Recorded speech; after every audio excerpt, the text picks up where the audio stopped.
तर याच्यामध्ये तुम्ही जर पाहिलं ना, पहिला प्रश्न पहा, राज्यघटनेबाबत आहे ना, म्हणजे तुम्हाला 25 क्वेश्चन दिले जातील, त्याचं पूर्ण काय अनालिसिस असेल, म्हणजे पूर्णतः तुम्हाला प्रश्न कळतील आणि त्या प्रश्नाच्या अनुषंगाने असणाऱ्या बाकीच्या गोष्टी पण तुम्हाला या ठिकाणी काय होतील, ज्ञात होतील. ठीक आहे. पहिला क्वेश्चन आहे, पाहता भारतासाठी संविधान सभेची कल्पना सर्वप्रथम मांडणारे कोण? आता तुम्हाला प्रश्न काय, भारतासाठी या ठिकाणी काय संविधान सभेची कल्पना सर्वप्रथम मांडणारे कोण, किंवा भारतासाठी संविधान असावं किंवा संविधान सभा असावी, संविधान सभा असावी असं म्हणणारे पहिले कोण असतील तर लक्षात ठेवा. कोणी बाळांनो? तर याच्यात उत्तर येईल मानवेंद्रनाथ राय, महात्मा गांधीजीने. महात्मा गांधीजींनी या ठिकाणी लक्षात ठेवायचंय, संविधान सभा हे नाव न घेता म्हणले होते. कधी? संविधान सभा हे नाव न घेता महात्मा गांधीजींनी काय केलं होतं बाळांनो? डिमांड केली होती. आणि कधी केली होती? तर महात्मा गांधीजींनी केली होती बाळांनो 1900 कधी बाळांनो? 22 ला. कधी केली होती? 1922 ला महात्मा गांधीजींनी संविधान सभा असं नाव न घेता इनडायरेक्टली बोलले होते. परंतु मानवेंद्रनाथ रॉय जे असेल, या मानवेंद्रनाथ यांनी पहिल्यांदा सांगितलं की एक साम्यवादी कम्युनिस्ट विचारांचे व्यक्ती होते आणि बंगालमधलं खूप मोठं नाव होतं साम्यवादी विचारसरणी असणारे हे मानवेंद्रनाथ, त्यांना एम एन रॉय पण म्हटलं जातं. या मानवेंद्रनाथ रॉय यांनी बाळांनो पहिल्यांदा कधी? 1934 ला. 1934 ला भारतासाठी संविधान सभा असं म्हणणारे किंवा भारतासाठी संविधान सभा असावी असं म्हणणारे कोण असतील? M N Roy. M N Roy कधी म्हटले? 1934 ला. काँग्रेस पार्टीनं पण कधी म्हटलं होतं बाळांनो? तर पाटणा या ठिकाणी त्यांची ना तर केंद्रीय कार्यकारिणी भरली होती. काय? पाटणा या ठिकाणी, बिहार मधले पाटणा या ठिकाणी केंद्रीय कार्यकारिणी भरली होती आणि त्या केंद्रीय कार्यकारिणीमध्ये त्या ठिकाणी त्यांनी कधी बाळांनो? 1934 लाच डिमांड केली होती. कुणी? 1934 आहे. पण डिसेंबर 1934 कधी बाळांनो? यांनी डिसेंबर 1934 ला. पण अगोदर कोण म्हटलं होतं? मानवेंद्रनाथ रॉय. आणि पंडित जवाहरलाल नेहरू बद्दल जर विचारलं तर पंडित जवाहरलाल नेहरू सुद्धा पण म्हणले होते का भारतासाठी काय असावं? एक संविधान सभा निर्माण करावी, त्याच्यामध्ये कोणाचा बाह्य हस्तक्षेप नसावा. पण असे पंडित नेहरू कधी म्हटले? तर पंडित नेहरू 1938. म्हणजे याच्यामध्ये तुम्हाला एवढं दिसतंय कोण कधी कधी म्हटलं?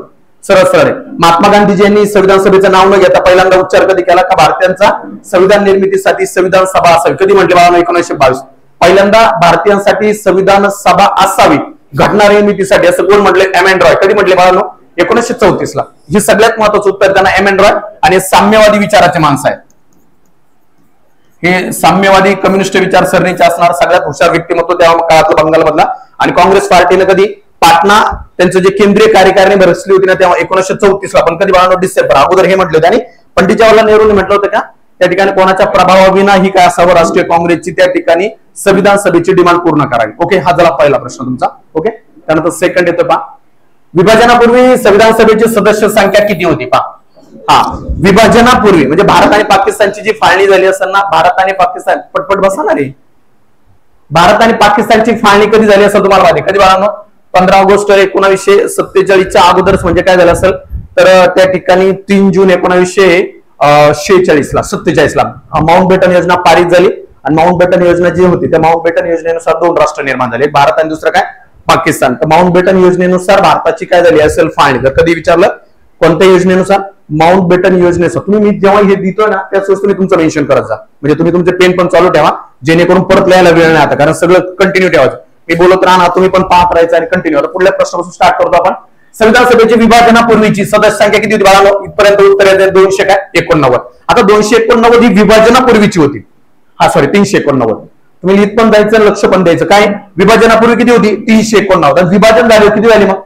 भारताचं आणि पाकिस्तानचं जेव्हा विभाजन झालं तेव्हा किती झालं? 299. पण ही ती 389 होती ना मुलांना. तर या 389 ची जेव्हा वर्गवारी किंवा रचना करण्यात आली, लक्षात ठेवायचंय, जेव्हा रचना करण्यात आलं कोणत्या कमिशननं दिलं होतं? Cabinet mission. या त्रिमंत्री योजनेनं 389 जे सदस्य असतील त्यांच्याबद्दल भाष्य केलं असेल. हे 389 जे सदस्य आहे ना त्यांची वर्गवारी करण्यात आली होती. वर्गवारी कशात करण्यात आली होती बाळांनो? काय? ब्रिटिश प्रांत. कशामध्ये? ब्रिटिश प्रांत. त्याच्यानंतर काय होतं? चीफ कमिशनर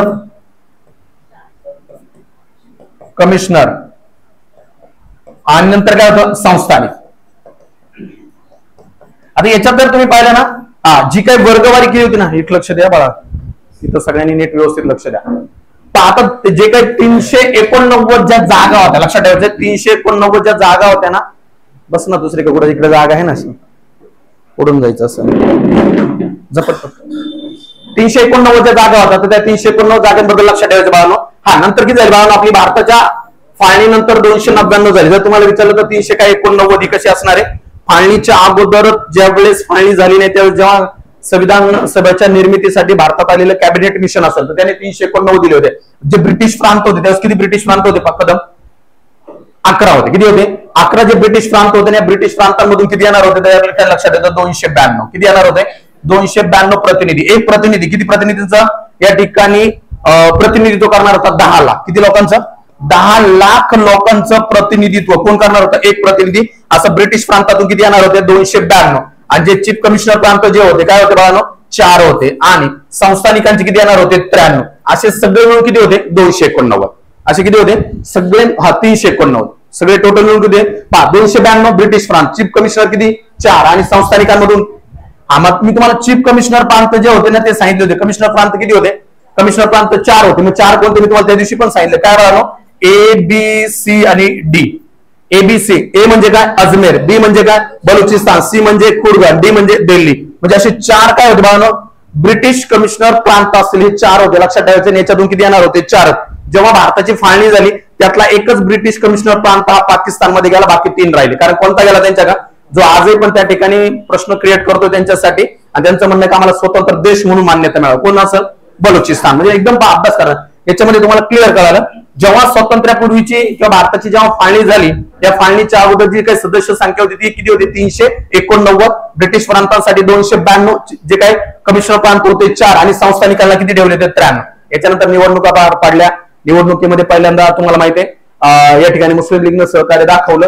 पण मुस्लिम लीगला नंतर कळालं का भारताची आणि पाकिस्तान हे 2 वेगळे राष्ट्र निर्माण होणार नाही. म्हणून त्यांनी त्या ठिकाणी विरोध केला. आणि 16 ऑगस्ट हा त्यांनी काय ठेवला? प्रत्यक्ष कृती दिन. काय ठेवला? प्रत्यक्ष कृती दिन. का आम्हाला? कारण त्यावेळेस भारताची जी काही फाळणी झाली आणि 2 सप्टेंबरला भारताचं हंगामी सरकार स्थापन झालं आणि मुस्लिम लीगनं हंगामी सरकारमध्ये यायला काय केला? विरोध केला. आणि त्यांनी जर पाकिस्तान हा वेगळा राष्ट्र निर्माण होणार नसेल तर 16 ऑगस्टला त्यांनी त्या विरोधात काय केला? तर त्या ठिकाणी प्रत्यक्ष कृती दिन पाळला. हे झालं सेकंड एक्झाम्पल प्रश्न. आता तिसरा खालीलपैकी कोण संविधान सभेचे सदस्य नव्हते? चला आता संविधान सभेचे सदस्य नसणारे लोक लक्षात ठेवायचे. पंडित जवाहरलाल नेहरू हे सोपे. सगळ्यात महत्वाचा की मॅन होता हित असणारे बॅरिस्टर मोहम्मद अली जिना. त्यानंतर बाबासाहेब आंबेडकर. यांना डॉक्टर बाबासाहेब आंबेडकरांना काय म्हणतात? घटनेचे शिल्पकार म्हणतात. आणि मालती चौधरी. यापैकी कोण नव्हता? कोण नव्हता आकाश? बॅरिस्टर जिना. कोण नव्हते? लक्षात ठेवायचं. मोहम्मद अली जिना हे संविधान सभेचे सदस्य नव्हते. जे काय असले मग लक्षात ठेवा. यांच्याबरोबर अजून एक व्यक्ती भारतातले 2 स्टार जे नेते होते ना ते संविधान सभेचे सदस्य नव्हते. त्यामध्ये कोण होते? महात्मा गांधीजी. मोहनदास करमचंद्र गांधी सुद्धा काय नव्हते बाळांनो? संविधान सभेचे सदस्य नव्हते. लक्षात ठेवा. आणि याच्याबद्दल पंडित नेहरूला तर काय म्हणतात? संविधान सभेचा सगळ्यात की माणूस असेल. यांनीच भारताची पहिल्यांदा प्रस्तावना जी असेल ती मांडली असेल. ओके. डॉक्टर बाबासाहेब आंबेडकरांना घटनेचे काय म्हणतात? शिल्पकार. आणि हिच्याबद्दल लिहायचं तुम्हाला मालती चौधरी. हिला महात्मा गांधीजींनी काय म्हणलं होतं? तुफानी. लक्षात ठेवा. हिला काय म्हटलं होतं? तुफानी. आणि हा प्रश्न येऊन गेलाय. खालीलपैकी कोणत्या स्त्रीला महात्मा गांधीजींनी तुफानी म्हटलं होतं? तर त्या कोण होत्या? मालती चौधरी. मालती चौधरी ज्या संविधान सभेमध्ये एकूण किती महिलांचा सहभाग होता? 15 महिला होत्या. त्या 15 महिलांमध्ये असणारी ही कोण होती? मालती चौधरी. हिला महात्मा गांधीजींनी काय म्हटलं होतं? तुफानी. हे सगळ्यात महत्वाचं आपल्यासाठी. महात्मा गांधीजींनी तुफानी कोणाला म्हटलं? मालती चौधरीला. हे सगळेच्या सगळे बॅरिस्टर मोहम्मद अली जिना आणि महात्मा गांधीजी हे संविधान सभेचे सदस्य नव्हते. ठीक आहे. झाला असेल तुमचा पाप. संविधान सभेची स्थापना कधी करण्यात आली? मग पहा हा सगळ्यात महत्वाचा मुद्दा आहे. तुम्हाला 4च्या 4 पॉईंट वरती सांगणार आहे. संविधान सभेची स्थापना कधी करण्यात आली? कधी करण्यात आली? क्लिअर. आता लक्षात ठेवा. संविधान सभेच्या स्थापनेचा संदर्भ पहा. 6 डिसेंबर 1946, 11 डिसेंबर 1946, 13 डिसेंबर 1946 आणि 24 मार्च 1946. एवढे तुम्हाला 4 पर्याय दिसतात. तर त्याचं ऍक्युरेट उत्तर असणारे ऑप्शन क्रमांक काय बाळांनो? 1. 6 डिसेंबर 1946 ला त्रिमंत्री योजनेनुसार तिथं पाण्यावर ठेव. तर 6 डिसेंबर 1946 ला कोणत्या मिशननुसार? कॅबिनेट मिशन नुसार भारतामध्ये काय करण्यात आलं? संविधान सभेची स्थापना. 11 डिसेंबरला संविधान सभेचं पहिली बैठक. या ठिकाणी काय? पहिली बैठक कधी भरली होती? 11 डिसेंबरला. त्यानंतर 13 डिसेंबरला काय होती बाळांनो? दुसरी बैठक. आता पहिल्या बैठकीत काय झालं? दुसऱ्या बैठकीत काय झालं? मी सगळं सांगणार. पहिल्या बैठकीत हंगामी अध्यक्ष म्हणून कोणाला निवडण्यात आलं?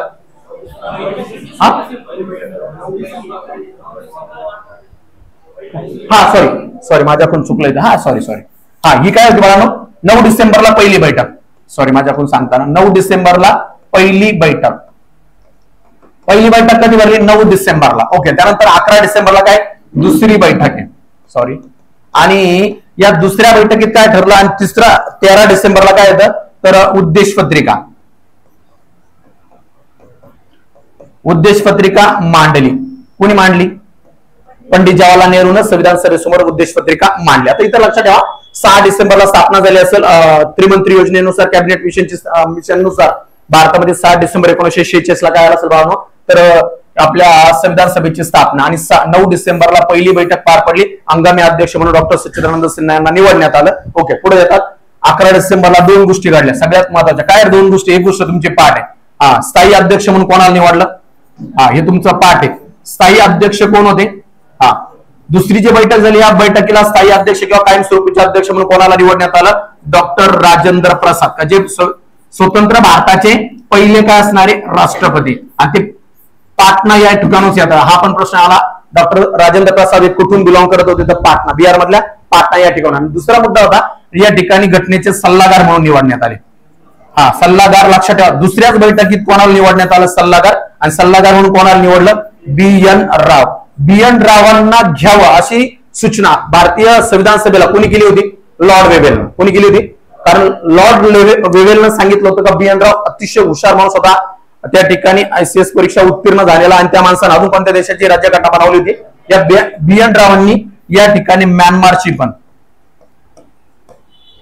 म्यानमारची आणि 243 जे कलम आहेत ना 243 कलमांचा कच्चा मसुदा बी.एन. रावांनीच कोणाला केला होता? संविधान सभेला सुपूर्द केला होता. ही सगळ्यात महत्वाचा मुद्दा आहे. म्हणून बी.एन. रावांना भारताच्या राज्यघटनेचे काय म्हणतात? सल्लागार. काय म्हटलं जातं? सल्लागार. ओके, नंतर पुढे येते तिसरी 13 डिसेंबर 1946 ला उद्देश पत्रिका ही जी आहे संविधान सभेसमोर मांडली. कोणी मांडली? संविधान सभेसमोर उद्देश पत्रिका कोणी मांडली? पंडित नेहरूंनी. लक्षात ठेवायचंय जगातली उद्देश पत्रिका असणारा पहिलं संविधान कधी कोणाचं असणार आहे? अमेरिकेचं. कोणाचं आहे? अमेरिकेचं. आणि थोडा वाढव ह्या अमेरिकेचं जे संविधान आहे ना त्या अमेरिकेच्या संविधानावरूनच भारताच्या उद्देश पत्रिकेचं पण काय केलं या ठिकाणी नेहरूंनी घेण्यात आलं. ओके, त्यानंतर ही तारीख कशा संदर्भात आहे? चला 24 मार्च 1946 ला काय झालं? 24 मार्च 1946 ला काय झालं असं तिथं लक्षात ठेवायचं बाळांनो लिहा. कॅबिनेट मिशन याची स्थापना झाली. कॅबिनेट मिशन म्हणजे कोणतं मिशन? त्रिमंत्री योजना. आपल्याला याच्यावरती भारताची राज्यघटना निर्माण व्हायलाच हे मिशन जबाबदार आहे. यांच्यामुळे झालं. ती तारीख किती मग? 24 मार्च 1946 ला कॅबिनेट मिशन इंडियामध्ये येऊन त्याचं काय झालं? त्या ठिकाणी कॅबिनेट मिशनच्या धर्तीवरती भारतामध्ये काय झालं असणार आहे तर संविधान सभेला डायरेक्ट मान्यता मिळाली. का चला तुम्ही भारतीय लोक आहे ना तुमचं संविधान तुम्ही होता काय करा तयार करायला सुरुवात करा. या कोणत्या मिशनला? Cabinet mission. एवढं लक्षात ठेवायचं. समजलं सरांना? ही महत्वाचं पार्ट असं तुमचा. येस. संविधान बनवण्याचा भारतीयांनी केलेला पहिला प्रयत्न कोणता? सांगा. बरोबर विचार करा. येस. संविधान बनवण्यासाठी भारतीयांनी केलेला पहिला प्रयत्न असेल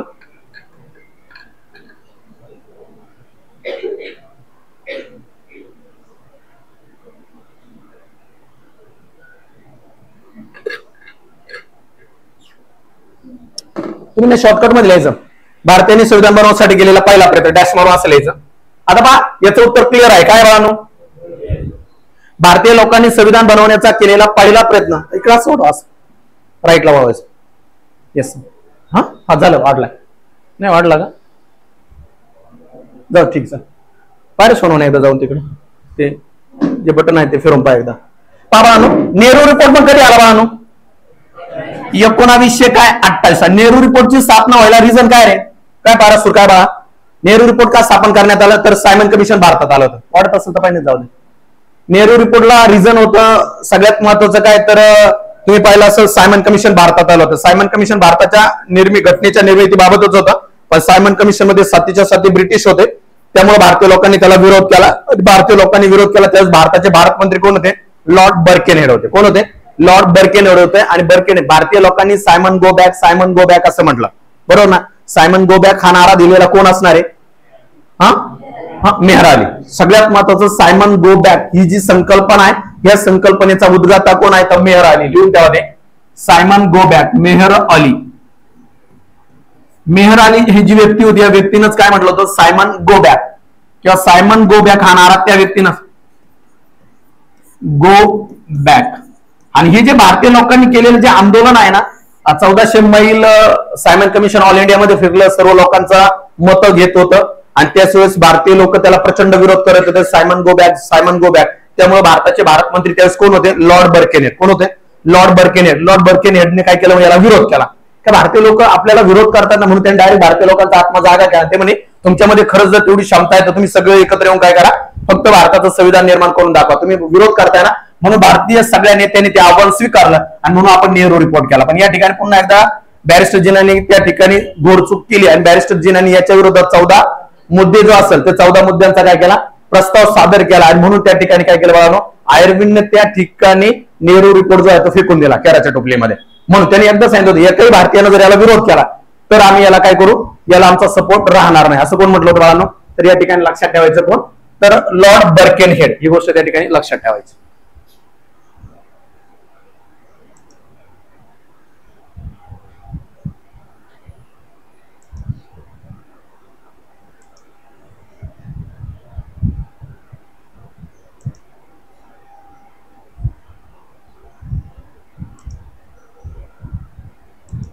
दोन मिनिटं.